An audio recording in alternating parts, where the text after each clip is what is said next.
Tired of getting ejected for no reason? These Among Us tips will make you a pro in no time. First, always visually complete tasks like medbay scan or emptying the garbage. These are ironclad alibis that prove your innocence. Pay attention, imposters can't do these. Utilize security cameras to monitor key areas like hallways and vents.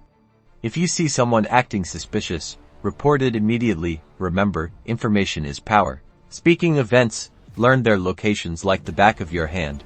Vents are only for imposters. Knowing where they are helps you catch them in the act and avoid being framed. Next, stick together. Group up with trusted crewmates, especially in the early game. Imposters are less likely to strike when they know they'll be caught. Safety in numbers. Keep a mental note of who's been where and what they've been doing.